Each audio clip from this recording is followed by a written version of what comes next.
Investing can be scary, and a lot of people miss out on potential long-term compounding growth of their savings just because of the fear of the unknown. Today, I'm going to demystify something called an exchange-traded fund as a way to diversify your money in a stocks and shares ISA across hundreds of different companies, which is a great way to manage risk and get started in this crazy world of investing. Even if you're an experienced investor and maybe you're heavily into mutual funds, which may come with higher fees, I want to open your eyes in the world of ETFs and how fees can make a huge difference to your total portfolio over long periods of time.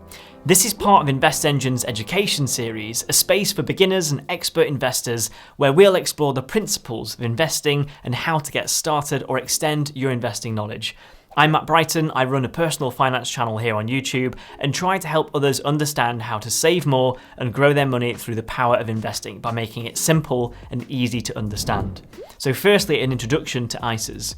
One of the best ways to save money in the UK is an individual savings account, otherwise known as an ISA. According to the Office for National Statistics, in 2020 to 2021 in the financial year, just over 12 million adult ISA accounts were subscribed to, and 7 million of these were cash ISAs. Almost 4 million were stocks and shares ISAs, one of my favourite types of ISAs available, and the rest making up lifetime ISAs. Interestingly, when you look at the balances people hold in different ISAs, the 7 million cash ISA accounts total only about 35% versus stocks and shares ISAs holding balances making up the remaining 65%, meaning although less people save into stocks and shares, they typically hold more money in those accounts. And sadly, only 5% of adults in the UK have a stocks and shares ISA. Now, you might be mistaken for thinking that only the wealthy or those with large incomes get into the whole investing thing. But data from the ONS shows that their average balance of a normal cash ISA is about £4,330, and the stocks and shares ISA average is £8,690 based on 2021 to 2022 financial year data.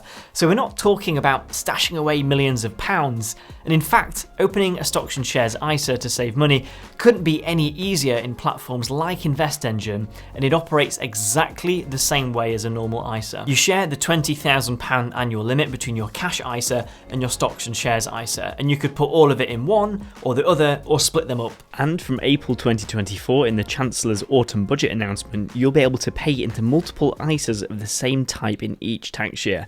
And this is a reversal of the current system, which limits you to subscribing to just one ISA type per tax year. You can get started with a stocks and shares ISA from as little as £100. Now, I have a question.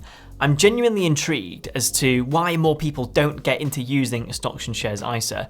Do you have any thoughts why not many adults get into investing? Let me know down below in the comments. So next, an introduction to ETFs. Even when you open a stocks and shares ISA account, how do you know where or how to invest your money? I totally get this, and it's like buying a car without knowing how to drive. How do you actually use it and make it do what you want it to do? This is where something called an ETF comes in, which stands for an exchange-traded fund. The name might sound a little bit confusing, but it's a simplified and easier way for beginners to get started in investing. And to explain in very basic terms, the idea is that you invest your money into a form of asset which can either increase or decrease in value. But the idea is that ideally, it increases in value, which is why investing is a long-term strategy. Typically, you should be prepared to put your money away for 3 to 5 years to allow for those common peaks and troughs in the markets. The longer you stay invested, the higher the chance you have of generating higher returns. And rather than having to read graphs and lots of stock charts, analyze trends, read the news, and know where to buy and sell, instead, a very popular method is to diversify and spread your cash across lots of different assets. An ETF can own hundreds or thousands of assets across various industries, or it could be isolated to one particular industry or sector. And some funds only focus on the US, for example, and all of the offerings there, while others have a global outlook. That way, you're not risking your money on a singular stock or company and effectively putting all of your eggs into one basket. Now, risk is a huge part of investing, and typically lower risk equals lower but more stable returns, with higher risk funds and ETFs enabling a possibility of higher returns. Of course, Nothing is ever guaranteed, and past performance of any ETF never guarantees any assurance for future gains. There are a lot of different types of ETFs depending where you want to invest your money. This could be in government bonds, in stocks, which are my most favourite way to invest my personal money.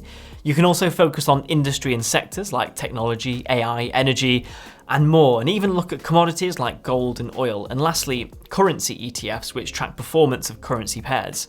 If I take an ETF which follows the S&P 500, which is 500 of the biggest companies in the US with well-known brands like Google, Facebook, Amazon, Coca-Cola, the Bank of America, McDonald's, and loads more, these are brands that most people would have heard of. And for me, knowing that my money wasn't being invested into random companies, but instead big worldwide names at the same time being spread across hundreds of them to help minimize any concentration risk on any one company, helped me get started in my stocks and shares ISA. So why are ETFs great for your ISA? One of the main reasons a lot of people invest in ETFs, aside from being able to passively put your money in without having to deal with it being on a daily basis and looking into it, plus being able to choose the type of asset and industry you want to invest your money into.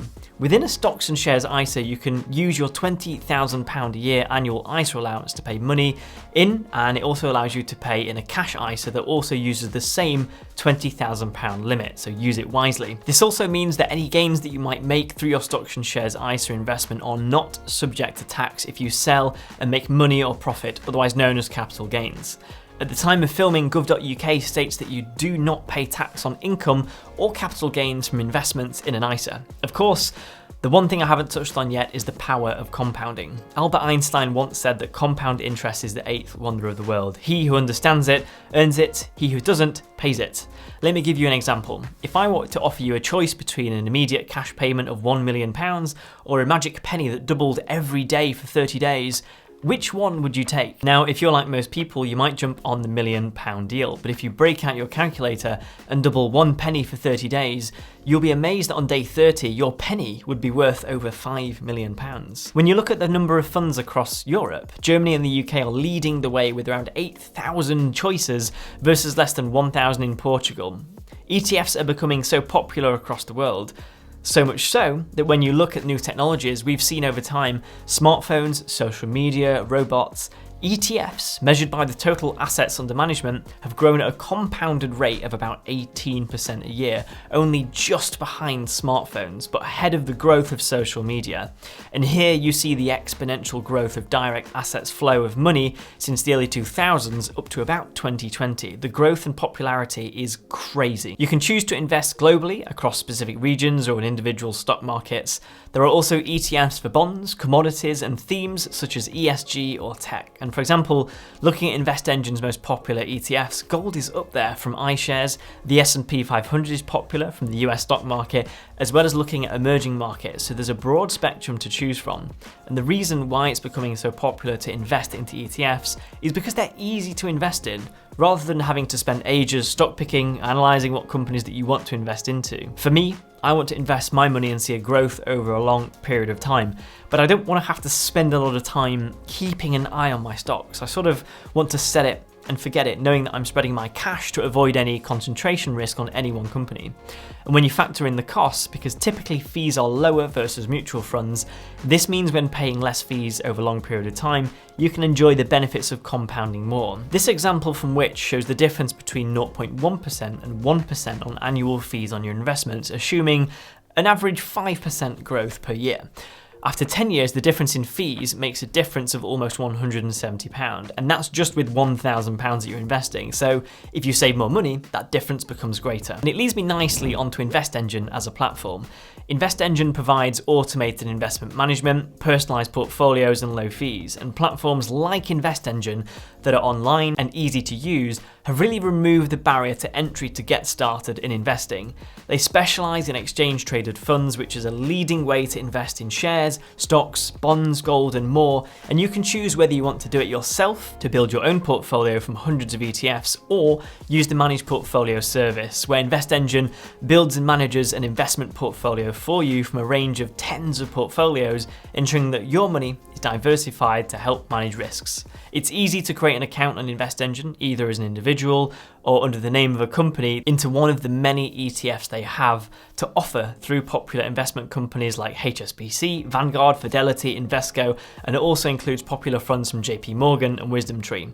If you choose a DIY approach on InvestEngine, there's a zero InvestEngine platform fee, meaning the only fees that apply are the ETF costs and the market spreads. This means no setup fees, no withdrawal fees, no dealing fees, and no ISA fees, which is a breath of fresh air and a step away from the older banking investment platforms that can charge upwards of £10 per deal or trade. And if you're not familiar with InvestEngine, their accounts are FSCS protected up to £85,000, and all the steps are taken to secure customers' funds by adhering to UK law, just as you'd expect from any compliant regulated financial services company in the UK. They're authorised and regulated by the Financial Conduct Authority. So a deep dive into JP Morgan and WisdomTree ETFs.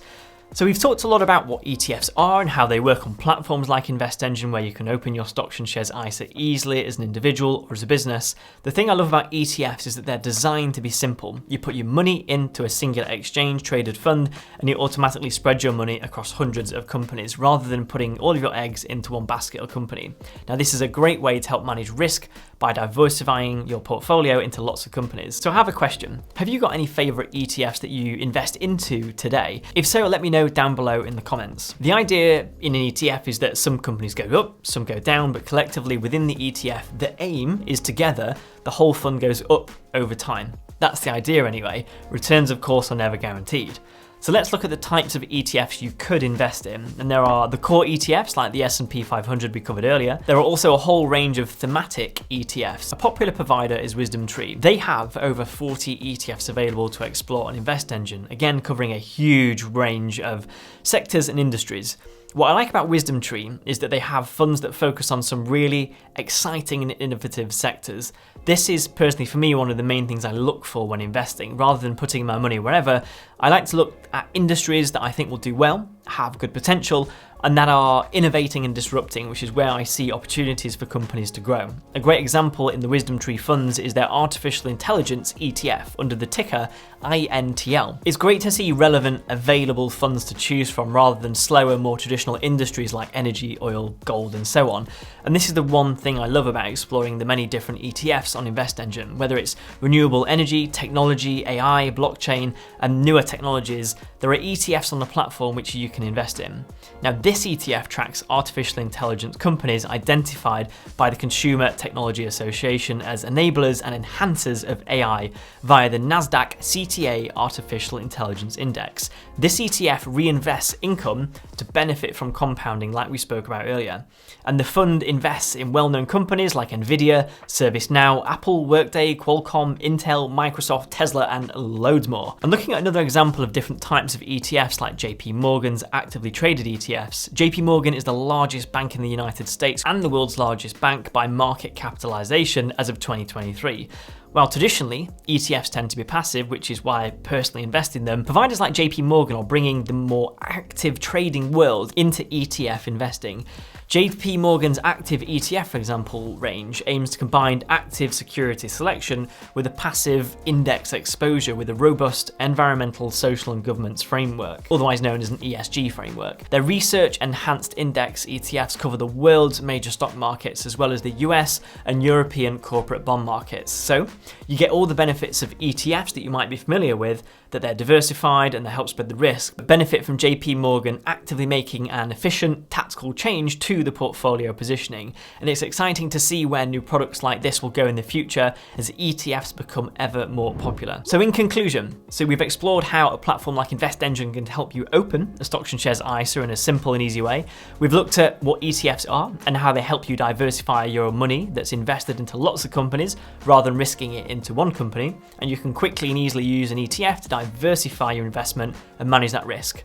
Hopefully, you've also seen that your money is easily invested into well-known large companies and brands that you might already be familiar with, which when I was starting out investing my spare savings that I was happy to invest was a little reassuring as I quickly begun to understand that these companies are doing amazing things to innovate like Apple, Nvidia, and so on. So what are you waiting for? You can open a stocks and shares ISA today and start investing with as little as £100. You don't need tons of money or to invest your whole life savings. Just put away what you're comfortable with. Don't forget to like, subscribe, and check out the wider education series for more helpful videos. And of course, check out InvestEngine.com to open a stocks and shares ISA today.